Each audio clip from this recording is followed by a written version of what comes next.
Stay tuned. Coming up on this episode, I am interviewed by Carl Potter, president and founder of the Safety Institute. Carl hosts coffee talks for his clients, and he interviews me about the importance of situational awareness to improve safety. But first, let's pay the bills. Today's episode is sponsored by Midwest Fire. For more than 20 years, Midwest Fire has been manufacturing high-quality tankers, tanker pumpers, and fire rescue vehicles in the United States and Canada. Keeping firefighters safe while enhancing their capabilities is what they do best. To learn more, go to MidwestFire.com.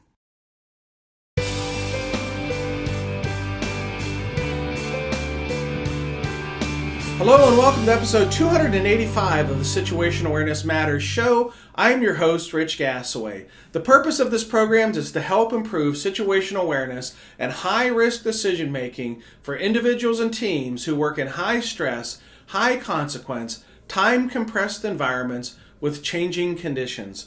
The SA Matters mission is simple. We want to help you see the bad things coming in time to prevent bad outcomes. I'm coming to you today from my office in St. Paul, Minnesota, having just returned from conducting a situational awareness program for the Safety Plus Conference in New Orleans, Louisiana. This is the annual conference for members of the Voluntary Protection Program's Participants Association. In case you missed last week's episode, I want to again share a big announcement. Our mission is expanding. Since launching the Situational Awareness Matters mission back in 2007, we have been focused entirely on helping first responders improve situational awareness and high-risk decision-making. But along the way, we found ourselves being discovered by business and industry. And they've been hiring our company to help their workers, managers, and executives improve situational awareness and high-consequence decision-making. Over the past 5 years, more than 24 businesses and industrial facilities have found us through Google searches. It took a while, but based on the success we've had with helping these organizations, we now have an opportunity to be more strategic with programs and consulting for them. If you're in emergency services, know this. Helping first responders has been and will remain our core mission. But we're expanding to help workers in business and industry now as well. This includes a new look to the SAMatters.com website. When you visit the site now, you'll immediately see the opportunity to pick a lane based on whether you're a first responder or in business and industry. This will ensure the content that you are seeking will be appropriate for your needs. And perhaps equally as exciting, I have written a new book, How Smart Workers Use Situational Awareness to Improve Safety. This book will help anyone who works in high-stress, high-consequence environments improve their understanding of situational awareness and high-risk decision-making. The book is scheduled to be released on August 26th, but you can order a copy of the book by visiting the store tab on the SA Matters website. And for our listeners and viewers, I'm going to offer you a 30% discount. Just enter the discount code SMART, S-M-A-R-T, when you check out, and you'll get a 30% discount. I'll also put a link in the show notes. You might have heard me talk in previous episodes about our 5th anniversary celebration and sweepstakes. All of that was put on hold while all of this, the new website and the book, were being finished. The problem is it took 5 months longer than expected for the website to get designed and ready to be updated. So I'll be working on the website, on the sweepstakes here soon. I'm so excited to share all that good news with you. All right, today's feature segment is brought to you by SimsUShare. Sims You Share is a simple and affordable way to help you develop and practice situational awareness skills. You can quickly build Sims from your photos to simulate almost any kind of incident, including active threat scenarios. And the new Sims You Share Command Training Center now lets you conduct multi-company drills over the internet. So you can even train your crews while your companies stay in station. Check them out at simsyoushare.com. All right, let's jump into today's feature segment where Carl Potter, president of the Safety Institute, interviews me about the importance of situational awareness to improve worker safety.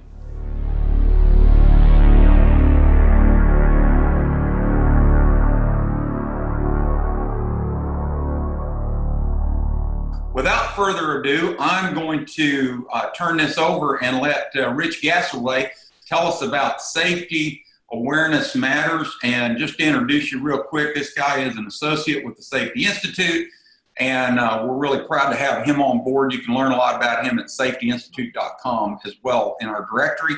And if he shows you, he's got a bunch of fire hats up there because he's a fireman. He was a fireman. And once a fireman, always a fireman, right, Rich? Right on. All right, go ahead. Tell us about situational awareness matters and what you know about this in the next few minutes. Yeah. I know you can do days of this. Thanks, Carl. Thanks to the Safety Institute for the opportunity, and thank all of you for joining me this morning. I appreciate it.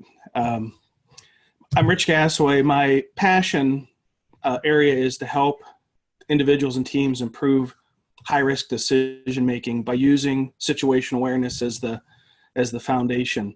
There's an odd thing going on here, and that is that I think most workers know that situational awareness is important. If you told them it was, they'd probably say, I already know that, or they'd give you an eye roll, of course. But they don't know a lot about how to develop and maintain situational awareness. The truth of the matter is you can have terrible situational awareness, horrible situational awareness, and still make a great decision. We call that lucky. And out there in the world, including me earlier in my career, there are a lot of people who were lucky. They luck into good outcomes, and if understood after the fact, they might say, yeah, I didn't have very good situational awareness. I mean, it all turned out okay. Sometimes it does, sometimes it doesn't.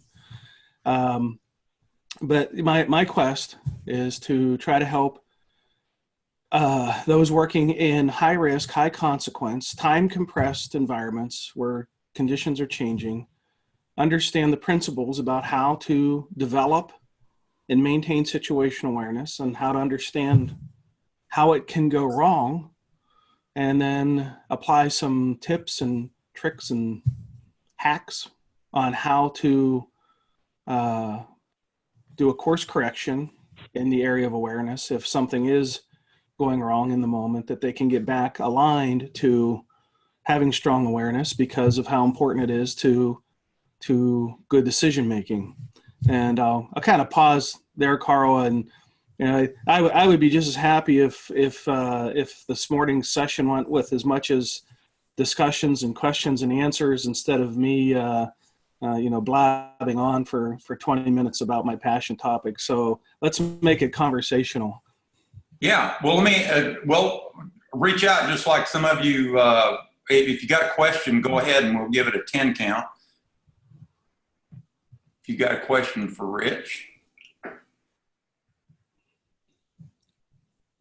I think they want to hear a little bit more about what you think about it. So let's go with that, and then I'll bet there'll be some questions after this. Sure. So let's throw a definition to it, and maybe that'll be a good point to get the conversation started.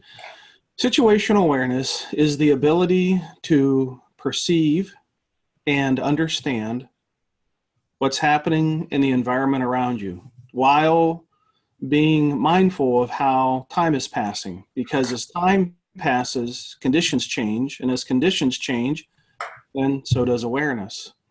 And then, and this is perhaps the golden part of awareness, and maybe the part where it goes wrong so often, is having the ability to accurately predict what's going to happen in the future. and to do that in time to prevent a bad outcome. So what I would hope is that workers in preparation for and setting up and while performing their high-risk work would keep that definition in mind. So let me just put the whole definition together again. The ability to perceive and understand what's happening in the environment around you while being mindful of how time is passing, and then being able to accurately predict future outcomes and time to prevent bad outcomes. So the definition out of context doesn't really mean a lot to people. They're just a bunch of words just all, pushed together on a piece of paper or a PowerPoint screen. So what I do is take the three main component parts: perception, understanding, and prediction, and explain to them how to do each of those component parts and how each of those component parts are interconnected, and then how awareness can go sideways during each of those component parts. Like perception, arguably perception means paying attention. Well, if somebody thinks, well, all I got to do is just be looking around and I've got perception in the bag, or keep my head on a swivel, or look up, down, all around, or actively listen, or size up a situation. Mm-hmm. And the truth of the matter is, it's not that easy to pay attention in high-risk, high-stress environments where the conditions are changing. There are a lot of things that can distract us, a lot of things that can interrupt us, a lot of things that can fixate our attention onto something, which can cause us to miss other things. My quest is to help workers to kind of understand what's happening behind the scenes. You think about the Wizard of Oz, when the wizard's behind the curtain, and Dorothy and her friends really only see what's happening on the front side until Toto goes and pulls the curtain back and they see what's really happening. Well, what I like to do is pull the curtain back and allow them to really see what's happening on the inside. And now, is that a neurological, when you're talking about this, are you talking about the in-depth neurological part? Yeah, thanks for asking, Carl. So my background that allows me to speak about what happens behind the curtain is, I spent 33 years as a first responder and probably more victimized by my poor awareness than benefiting from it. And about 5 years from my retirement, I went back to school and got a PhD, and I did my research in the neuroscience of high-risk decision-making, and more specifically, situational awareness, trying to understand the neurologic processes about how we develop and maintain awareness. Now, let me be fair about this. When I'm with an audience, I don't speak like I have a neuroscience background. Because if I did, they'd throw stuff at me. Or jab an ink pen in their eyeball and say, my God, who brought this guy in? I do it in friendly ways. I use analogies, talk about the 3 steps of awareness, perception, understanding, prediction. I tie that to building a house: foundation, walls, and roof, and make it all kind of flow together. When talk about how the brain processes information, it's really a complex, messy process. So I talk about assembling jigsaw puzzle pieces and how the mental jigsaw puzzle pieces all get fit into place and what happens when they don't, and how do we make sense out of things when the puzzle pieces don't fit or we have missing puzzle pieces. So let's see this. Let me ask you this. I know Sam had an incident in his shop, and I don't think you'll mind me sharing this, but they had a gentleman that was cut by a cutoff saw, right, Sam, a few years ago? If Sam still, he may not be signed on audio. But so part of it is I believe, if I remember correctly, was the company came in and did some guarding, okay? But previous to that, nobody had gotten cut severely by this cutoff saw without the guard, but then one person gets. So is that a fair thing that you can? Oh, so the person got cut when the guard was in place? Well, it didn't have a guard. If I remember correctly, it didn't have a guard, and the company came in and later guarded it. and they didn't realize they didn't have a guard. It was kind of a bad situation. Again, it was like a line of fire, like Brandon Brown was talking about earlier. So the guard got put on after the person got cut. Yeah. Yeah, kind of a reactive kind of solution to the person getting cut. Put a guard on. Yeah, when we should have seen it in the first place. Number one, think about it. Somebody should have said, "Hey, this would be a good place for a guard from a safety perspective." But also, a lot of people operated that saw. It was a pretty old saw. So a lot of people had operated that saw for a long time without a guard in place. Mm-hmm. Yeah. So there, without some more detail and without the opportunity to interview the victim and others who work in the presence of that saw, I'd have to make a couple of assumptions and leaps of faith about what's happening here. But there's a high probability that the workers had become complacent to the possibility that unguarded saw is a danger. If the more you work around high risk processes without anything bad happening, on one side, that's good. You don't want bad things to happen. But on the flip side, somebody can become desensitized to the risk that's right in front of them.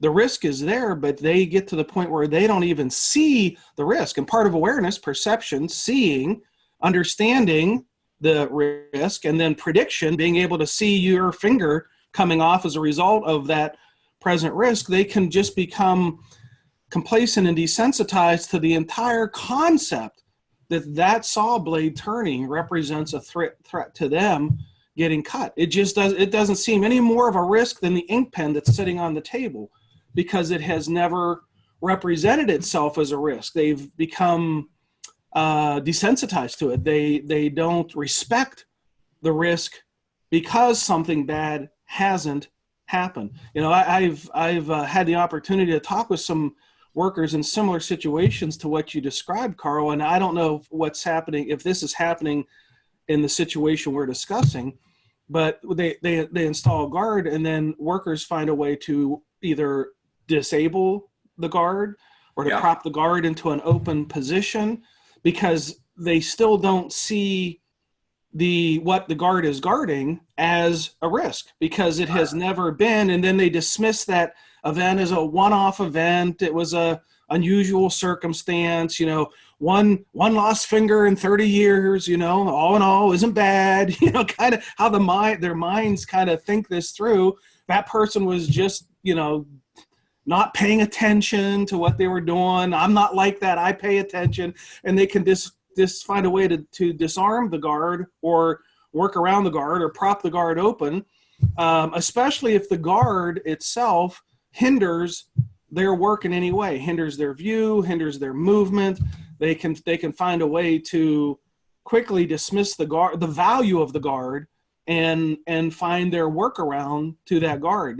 To some workers, that guard is just management's solution to an OSHA recommendation or even a mandate that this machine be guarded now. But that doesn't mean that I'm at any more or less risk because there's a guard there, a guard not there. So they can, perhaps, and again, I'm making a bunch of leaps of faith here about what's going on. I'd have to have some conversations with the people who work around that machine to understand really what their mindset is about the presence of that risk and how they view that risk to their daily work. And does the guarded machine, does them working with a guard impact their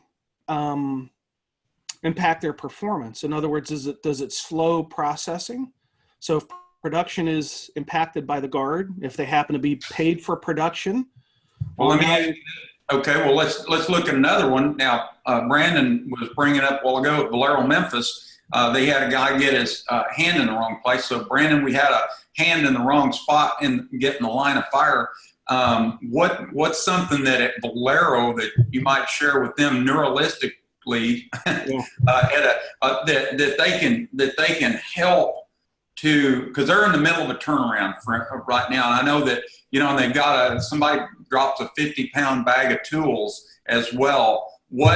how do you help people to, because we're talking about smart people. I've met these people. These are not stupid people. These are smart people, intelligent. They do a high-end job, but they're in a high-risk environment, but they get caught up in it. So what could you share with them today that might help them? Yeah. So part of awareness is, and it's going to sound weird when I say this, is having awareness about your awareness. In other words, and the term that I use to explain this is what you would call meta awareness. So if you were to think of meta awareness, you think, if I stepped outside of myself and looked down at myself at this moment in time of what I'm doing, does this seem like the right thing to be doing? In other words, if somebody were texting and driving and they had meta awareness to say, if I could step out of myself and look at myself from the sidewalk in and see myself texting, would I say, well, that's okay, especially if that car was heading, say, toward one of my loved ones? Or would I say, that person shouldn't be doing that? But then that person who might throw damnation to it from the street corner might be the same person who would maybe text themselves in a car. And I'm not saying that it's right, but the meta awareness allows them to step outside and see the potential of what they're doing. So, for example, to keep this simplistic, the person who is wrenching the bolts is to, when you think about awareness, perception, understanding, and prediction. Let's take this to the prediction phase. So part of what helps to develop really strong awareness is, when it relates to prediction, is asking yourselves questions. Questions like, what would happen if this wrench came off the bolt? Okay. What would happen if my hand were on top of the wrench when it comes off the bolt? What would happen if my hand is between two bolts and the wrench comes off a bolt? Now, I'm not taking this to some extreme. A wrench coming off a bolt is not something like an airplane landing on a Walmart. This is not so far outside the realm of possibility that someone could look and say, well, that would never happen. Because there are things that are so extreme and so unusual and so unpredictable that it is hard to anticipate it. So even somebody with strong situational awareness can still have something bad happen. But the hand in the wrong place on a wrench while the wrench is turning doesn't seem outside the realm of predictability that wrench could come off the bolt. And if it did, that hand in this place could be pinched between two bolts. So the opportunity is to start to get employees to think about not just what they're doing, but the future potential outcome of what they're doing. By my definition, situational awareness is being able to see bad outcomes in time to prevent or avoid them. Right. So to be able to look at that hand on that wrench and see that potential bad outcome of the wrench slips, the hand gets pinched, maybe not the best place for the hand to be while the wrench is under stress. So what you're saying is, it's rather than making it like this rule that says, don't put your hand between these places. When we do a rule like that, the neural part of it, we resist that anyway, because now it's a rule. Somebody told me not to do it. So now something else kicks in, the chemicals in our brain, I guess. Yep. I mean, you're the expert on that. Yeah, what I think works better than rules, and I'm not opposed to rules, but what I think works best, right, is to help workers be critical thinkers, okay, and creative problem solvers. And rules doesn't help somebody think critically. Rules help somebody go to the rule book and see what the rule is. And a lot of times when they're under stress with time compression, the first thing on their mind is not the rules. The first thing on their mind is get the work done. Right. And the logical thing would say, make a rule that says don't have your hand here, and then think that the rule is going to be followed in mass. by workers, and you hope that it would, but there's a problem. Is there something that, for instance, the safety folks or even management can do to help drive that so that people look at the rules, use the rules, but then also begin to look at that at a higher level of management, of leadership, safety leadership? Yeah. Any suggestions to what they could do as far as, or how they could say it or anything so that it neurologically kicks in? Yeah. So what I would encourage, especially like during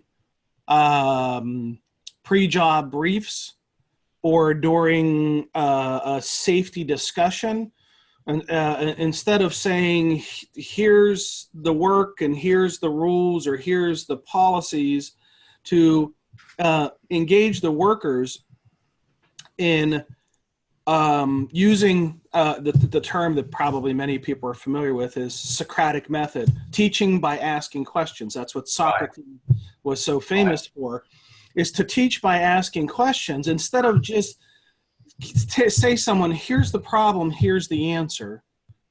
Here's the problem, what do you think the answer should be? A lot of times, you see this a lot of times in presentations, is a presenter will ask a question, wait about 3 seconds, no one answers, and then they give the answer.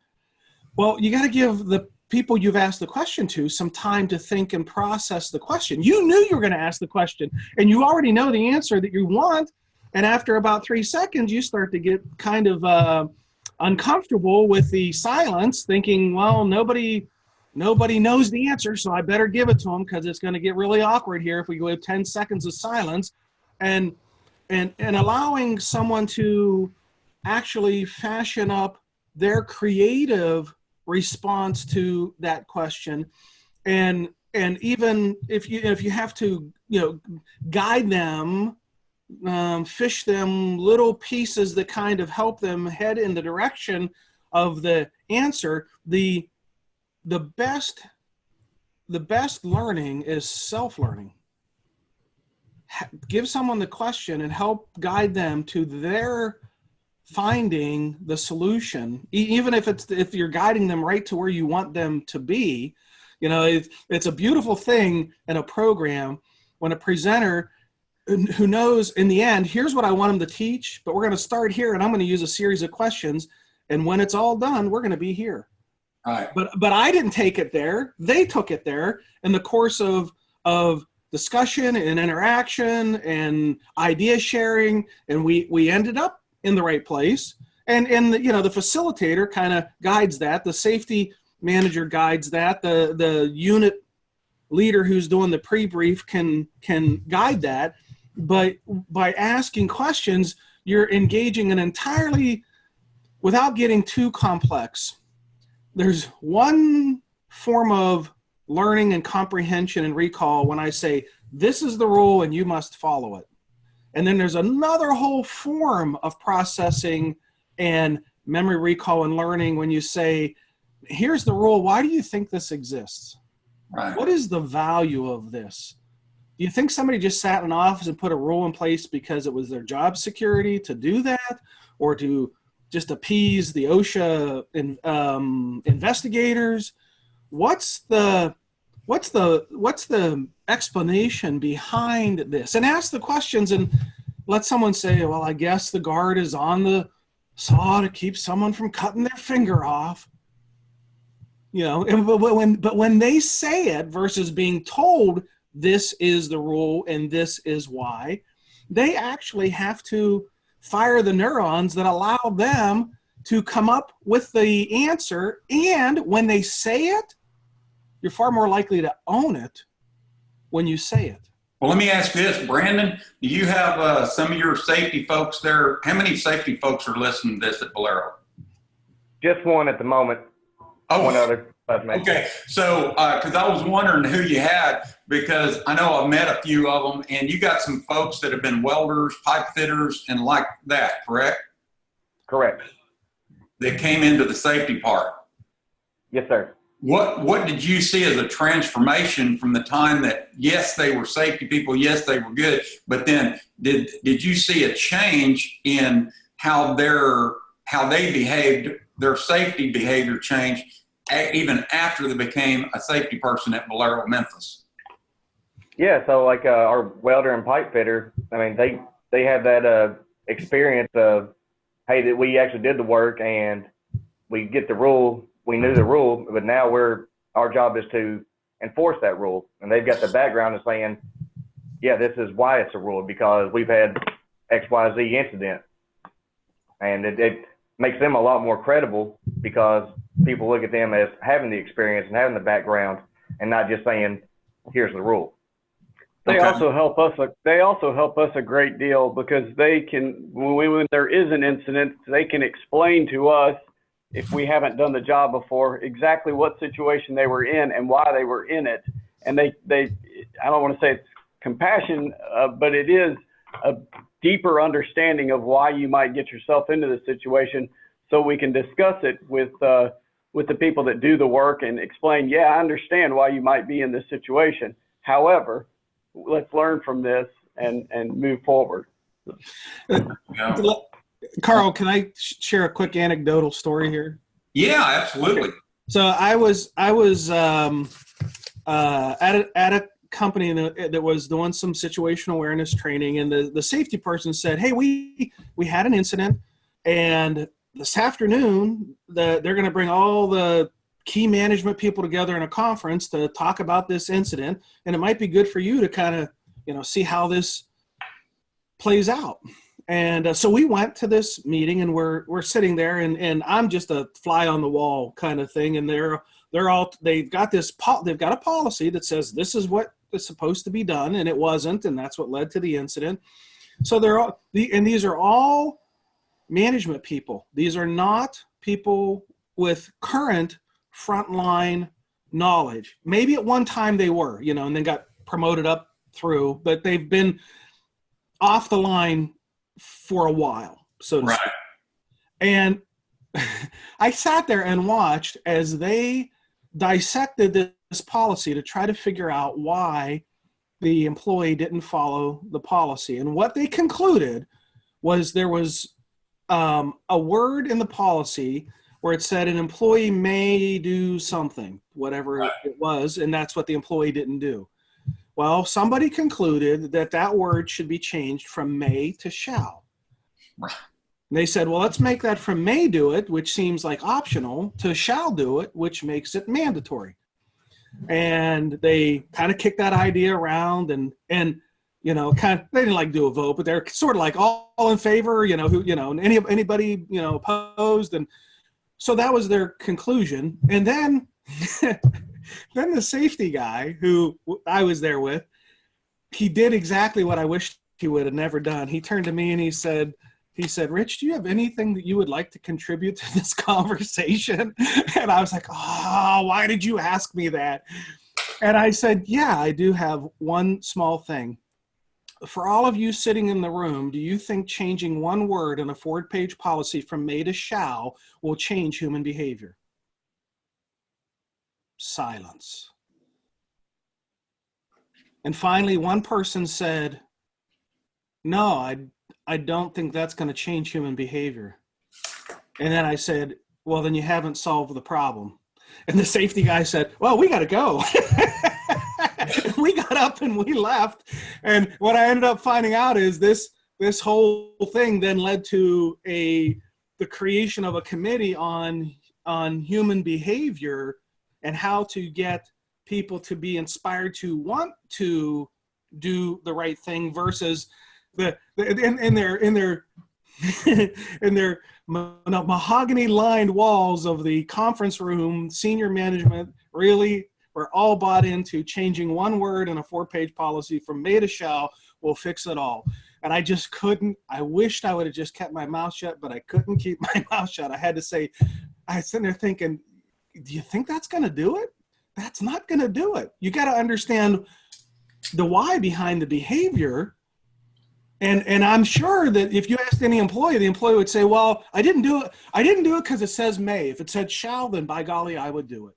Right. Well, and then, yeah. And you know, so I've been doing safety since 1977 and reading safety books. And that's the big argument. Well, it says you shall, then you have to do it. And then, but if it says maybe, hey, should, or maybe, or you ought to think about this or whatever. And you're going, okay. So, you know, that goes back to, I pick on Danny Sapp for a minute, because Danny teaches something that seems to be basic in the, and that's towing trailer safety. And Danny, I think you even bring the family stuff into it, don't you? Because you show pictures of like a travel trailer that's destroyed. Right. Right. To get their attention, to say, this is your family travel trailer, and did your family get killed, or did the trailer come loose and wipe a family out? Right. Yeah. I mean, it could take in a lot of things besides just a safety something written in a manual. There you go. Well, because there's a lot of DOT regulations to how you hook chains up, and how, you know, and the size of the ball, the size of the category of the hitch and all that. And yet you go to the country and you're going to find everything in the world. Oh yeah. The wrong size truck for the trailer, or the wrong size trailer for the truck. Well, so many things could come into play that a guy with no training whatsoever, problem is he doesn't recognize that he's got a situation. So I think it goes back to what Rich was saying too, is we got to have the knowledge, right? Right. And so we got to have that. We got to have the knowledge. We got to know. So that's one of those. That's where we get into the shalls and shoulds and things. But to kind of summarize what Rich is saying, I think for safety people, we have to realize that we have to help them with the why.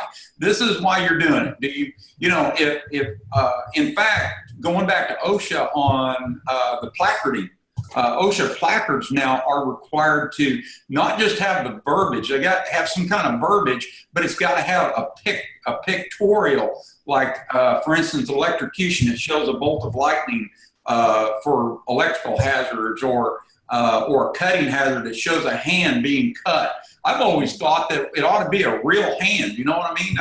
Well, you couldn't get anybody posed for that one, but you know, they've got the, you know, because it really is, it connects that. So Rich, I think it's that neural connection. And like you said, what'd you say? Firing the neural connection? Yeah. Firing the neurons down the pathways.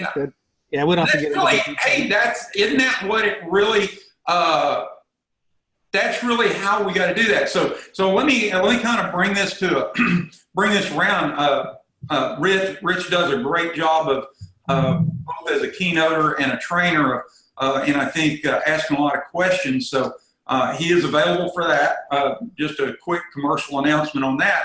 But also, if you have any questions for Rich, reach out to him, Rich at Rich Gasaway.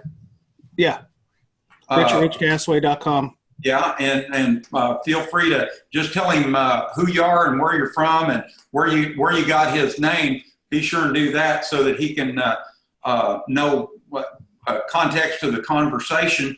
And if you need to want to get with Rich and you want to go through me, you can contact me, Carl at safetyinstitute.com.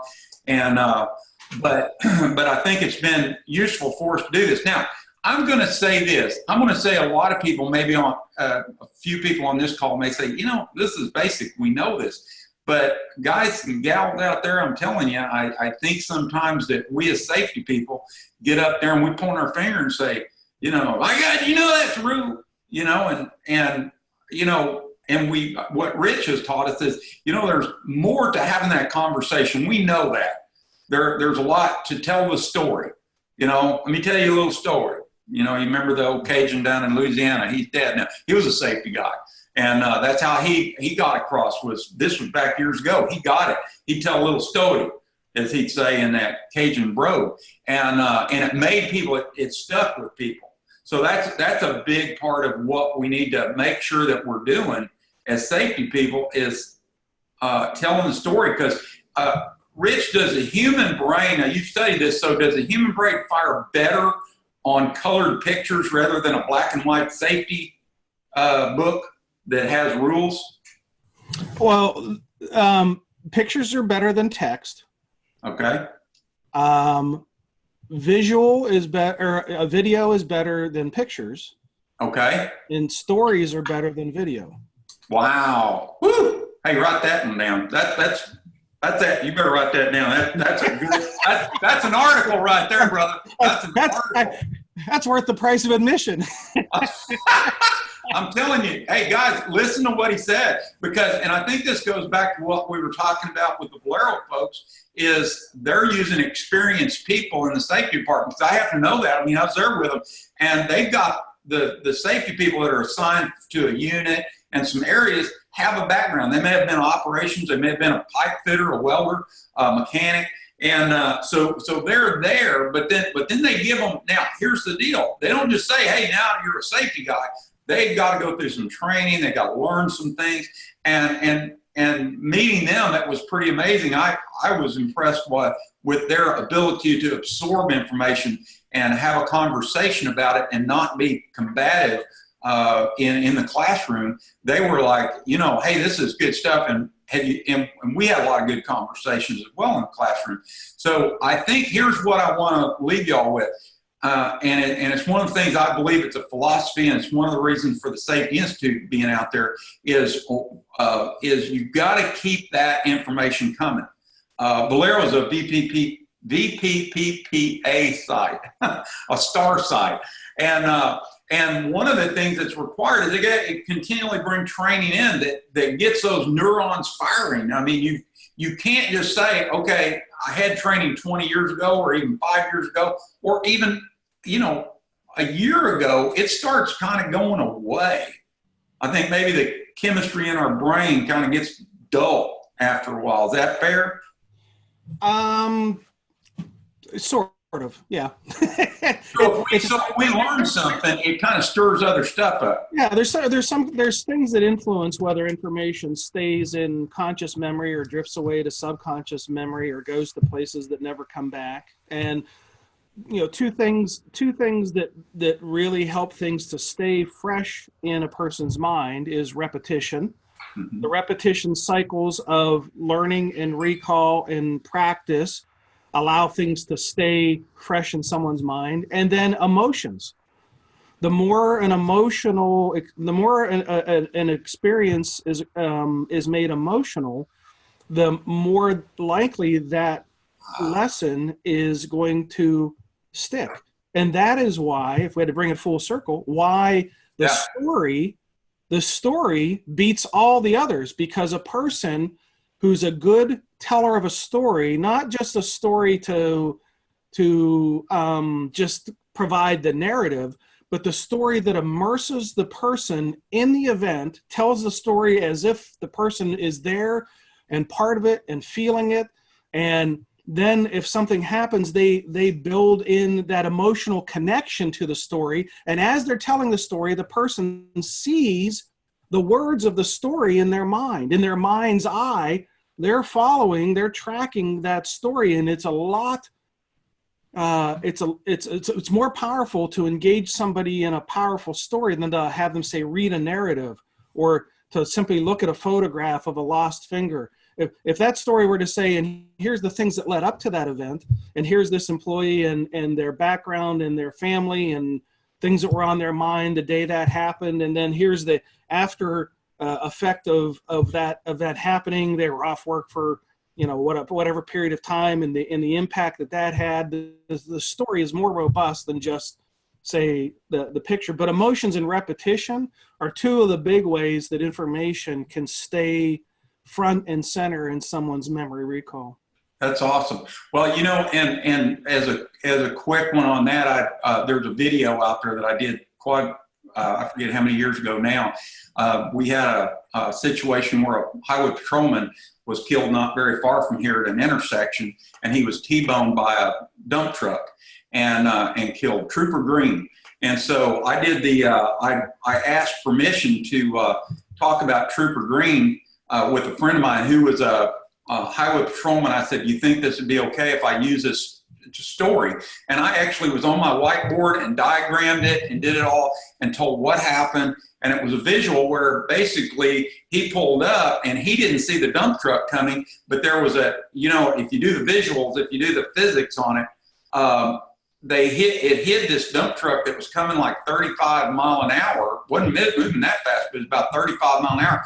And it was hid behind some semis that were in line waiting at the light. And Trooper Green thought there wasn't anything behind there, and he pulled right out in front of the truck, and the truck just didn't have time to stop.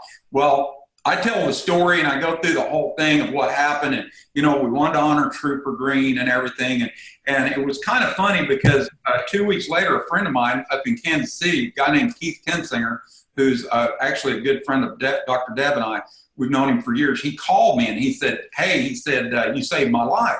And I said, what? And he said, that Trooper Green story? And I said, yeah. And he goes, I was sitting at an intersection that was exactly like that, exactly the same scenario. And he said, I almost pulled out. And he said, I remember Trooper Green.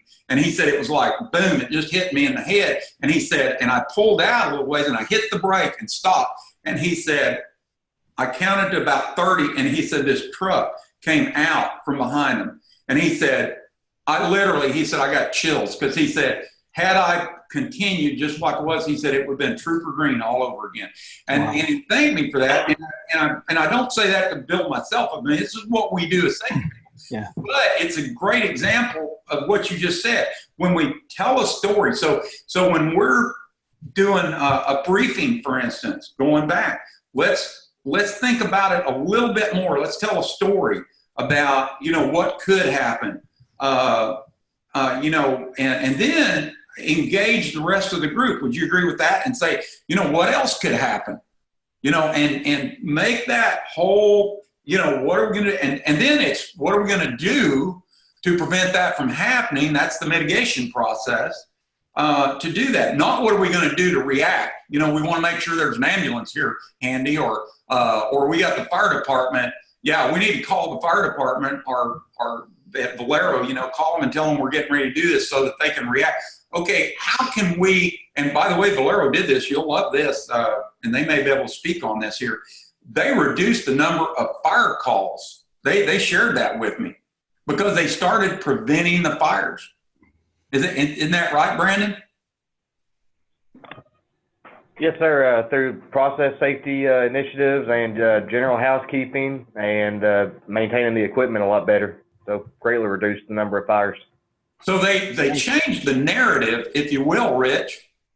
And I think that's part of it. Just change the narrative of, hey, we don't want to react to fires, although you firemen all like, and Brandon's a fireman, by the way, and also because I know he trains. I talked to him. In fact, he and I was there one day and he said, I'm not going to see you today because I got to go to fire training, and I mean, they go to fire training. This isn't like I used to do, use how to pull the pin on a fire extinguisher and put it's real fire training, bunker coats and helmets and all that stuff you guys like. And the thing about it is they changed the narrative to what they wanted to have happen. We don't want to have to go fight fires. We want to be prepared to fight them if we have to, but let's back up. So I think that's the cool part of what we do as safety professionals. We pull that together. And Rich, I appreciate your time today. We're kind of coming up on the hour, so I want to throw this out. Anybody have any questions directly to Rich right now? Now we have to let the room sit silently for a few minutes, Carl. I'm actually counting to 10 in my head right now, and I teach that to people all the time, to safety people. Then you have to count 1,000, 1. So, yeah, the Jeopardy. Yeah, think of the Jeopardy think music. Yeah. So anybody at this point got a question for Rich? I've got one quick one, Carl. Okay. We had a situation back. I came from the utility industry, Rich. So yes, sir. We had a situation where we had some equipment that would catastrophically fail from time to time, and when that equipment would catastrophically fail, it would be a very dangerous situation if someone was in the vicinity of that equipment. But that was brought to the management's attention, but they failed to see it as a safety issue. They saw it more as an operational issue or a cost issue more so than a safety issue. So, I told them, I said, let's query the system to see how many of these pieces of equipment is starting to fail. How many do we have in the system? And we did that, but they still looked at it more as a cost issue, to replace that equipment more so than an employee could get hurt if they were or even killed if they were in the vicinity of that equipment when it fails. So how do you turn the table from more of an operational issue or a financial issue to a safety issue? Yeah, that's a great question. And I think if I could ever completely figure that out, I would bottle it and sell it and retire. It's funny because Carl and I were just having a conversation yesterday, and I think part of the discussion of that was this struggle between production and profitability and safety. And the companies often will say, safety's number one, safety's number one. But if you were asked the workers would roll their eyes and say, no, that's just a slogan on a poster. It's production's number one. Profitability is number one. So I think that the only hope that lays there for the safety-oriented person is to have, if you can, and I know there can be some serious challenges there, is to have a meaningful conversation with a person whose focus is heavily on production, and to inspire them to see the value, if you can, of keeping the employees safe, especially when we know that this equipment has a history of catastrophic failure, and we know the history of the consequences of these catastrophic failures. And not to make it too raw or too personal, asking that production-focused person or that financial-focused person, if the person on the sharpest end of that potentially catastrophic failure equipment was your son or daughter, would you be okay with that? Would you be okay with knowing the equipment could catastrophically fail, but we didn't fix it, and as a result, your son or daughter who was out there working, because that person out there is somebody's son or daughter or husband or wife or mom or dad, could you justify that? Yeah, Well, go ahead, Carl. Yeah, there's one. Dr. Deb, can you talk? You're muted. I was trying to unmute Dr. Potter, the other Potter in the Potter and Associates. But I remember she went through a class, and it's not as big a class now, but it was one when she was in management with the utility. And okay, I see her. Okay, anyway, I'll explain this. What she went through was they go through this scenario of a race car, and management has to make this decision about a race car and an engine blowing, and there's some risk in this, and this could happen, and that could happen. And I don't remember exactly because she could talk about that more, but they went through this whole process. And then at the end of the deal, they said, okay, how many of you are going to go ahead and race this car, even though there's risk of this and catastrophic failure and everything? Then the management voted to go ahead and race the car.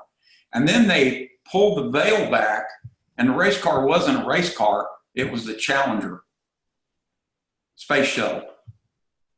Mm-hmm. And they had taken what's his name? I'll think of his name anyway. The physicist who did the investigation on that and came up with normalized deviance. And basically, that's what they did is, and it goes back to what you just talked about. They kind of got them to where now they made a decision to kill somebody, kill a whole crew, based on production, and that's what happened there. They kept opening the window of the launch window so that they wouldn't lose as much money. So those are the kind of things that I think, here's the other thing, and I'm going to say this, and when you have somebody talking to them, like Rich, I think you hit it when you have that conversation with management and leadership, and you challenge their way of thinking about it. Would you agree with that? Because you were a chief. I mean, Yes. You were a chief, and you had to put your guys in harm's way. Yeah. So then, but you had to face those families. If you told a fireman, okay, go in that building, and how many times did you have to say, grab them by the collar and say, don't go in that building? Yeah, And the risks were calculated risks. I mean, you can't fight fire without risk. I mean, unless you stand outside and lob your water in from the outside. If you choose to go in to save savable lives or save savable property, there's, you're as soon as you cross the threshold, your element of risk ratchets up tenfold because of the potential. So what you do is you measure the risk to outcome to potential, and really you're making a judgment in the moment. Now, Carl, you did say one thing that I just want to pause with. When you say when you challenge management, I'd issue for the safety people a caution about context of how you issue that challenge. In other words, don't issue the challenge in a way that's going to cause somebody to feel embarrassed or put on the spot. Because if that happens, what they're more likely to do is dig in and defend their position of I'm right and you are wrong, versus creating the challenge in a way that asks open-ended questions that allows them to perhaps in the conversation of answering it, come to their own conclusion that their thinking is flawed and that there is maybe another way of looking at it. So just kind of ask them questions, but not in a way that is and going to potentially embarrass them. And some of these conversations might be better had in private, one-on-one, versus putting the question out in front of an audience of people where that person then has to say, well, I have to defend my decision, because if I go back on my decision, I'm going to look wishy-washy, and then people are going to think I'm not a good manager because, I changed my mind, God forbid. So being gentle about having those kinds of challenging conversations about one person's position in the presence of a group would have to be, I would say, to be done with some caution, because you might even win the but you'll lose the war. Exactly. When that meeting's done, you may not fare so well post meeting, even though you won in the meeting. So to be able to use those refined relational skills, having the social intelligence, so to speak, to be able to know the right timing and the right measure and the right way to have that conversation. And it entails, knowing the person you're going to talk to. Some people can just say, lay it out there and tell me what I need to know, because their heart's in the right place, their mind's in the right place, and they want to do the very best for the safety of people. And those are maybe the ones that have the easiest conversation with. And then there are some that are, ego driven and production oriented and profits oriented, and my bonus is based on production, not on, if we put out 100,000 widgets and somebody loses a fingertip, I still made my bonus on 100,000 widgets. Unfortunately, along the way, somebody lost a fingertip. That's a part of business, and if that's their mindset, to kind of dismiss that, then, that's where it really becomes challenging. The best leader will be say, let's figure out a way to have 100,000 widgets, but nobody gets hurt in the process. Exactly. Okay, cool. Well, I tell you what, that's what I'm running some notes here just to quickly.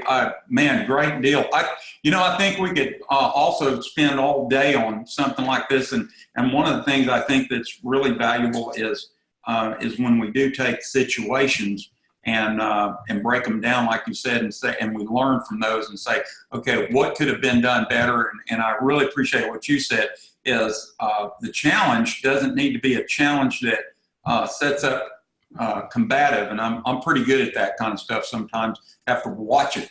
And like you said, watch it when and give them a way out, give them the way to save face. So, yeah. All right. Well, listen, hey, folks, appreciate it. I'm going to be sending a note out to everybody after this, and I'll get this recording posted within the next, hopefully today. If not today, the next few days, and I'll send everybody a link to it. And there will be people that couldn't make it, and I will also offer that to them. We all have things that pop up in the morning, and I know they wanted to be here and could have, if they could have. So appreciate it. Rich, thanks for taking this time. Thank you, Carl Potter, for the opportunity to be interviewed on one of your Coffee Talk episodes. The Situational Awareness Matters show was launched in 2014 with a purpose: to give a platform to those who've had near misses to share their stories with others. When I'm on the road delivering classes on situational awareness, I am often asked attendees about their near miss events that they've had, and they have shared some amazing stories with me. Those stories motivated me to launch this podcast, so those lessons could be shared with a bigger audience, you. The Situational Awareness Matters show, podcasted as SA Matters Radio, and our companion video program on the SA Matters TV YouTube channel, along with other videos we have posted there, have enjoyed over 800,000 downloads. I'm so thankful for your support, and I feel so honored to have this platform to be able to share those amazing stories. If you like the show, please consider doing me a solid favor. Subscribe. For the audio version of the show, search for SA Matters Radio on iTunes, Google Play, Stitcher, Radio, or iHeartRadio. For the video version, subscribe to SA Matters TV on YouTube. And if you find any value in the show, I would really appreciate it if you would consider rating the show and writing a review. Your ratings and reviews help others to find the show, and more importantly, your feedback inspires me to work harder for you. Since 2007, Situational Awareness Matters instructors have helped more than 1,300 organizations and have trained more than 80,000 individuals to improve high-risk decision-making, including first responders, industrial workers, military personnel, business leaders, medical professionals, utility workers, highway workers, public transportation operators, aviation workers, oil refinery process operators, and many, many more. If you or someone you know works in a high-risk, high-consequence decision-making environment, then we're here to help improve your safety and your survival, and to help you accomplish the most important mission of all, and that's to go home to the ones who love you. I'd like to take a moment to thank and honor the companies, organizations, agencies, and departments that have hosted recent Situational Awareness Matters training for their team members. The Lansing Fire Department in Lansing, Michigan. The Ingham County Fire Chiefs Association in Michigan.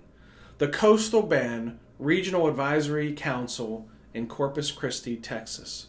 And the Safety Plus Conference in New Orleans, Louisiana. I am now officially on a 6-week sabbatical from presentations to, as Dr. Stephen Covey would say, sharpen my saw and focus on my personal growth and development. But while I'm off the road, the podcasts are going to continue to be released weekly as scheduled. If you're interested in attending an upcoming event, here's what's on the horizon once I get back to work. October 15th, I will be at the Illinois Fire Chiefs Association Conference in Peoria, Illinois. On October 19 and 20, I will be at the Clearwater Regional Fire Services in Rocky Mountain House, Alberta. November 14 through 17, I will be at the International Association of Fire Chiefs Volunteer and Combination Officer Section Symposium in the Sun in Clearwater Beach, Florida. And on November 23rd, I'll be at the County of Grand Prairie Fire Services in Grand Prairie, Alberta.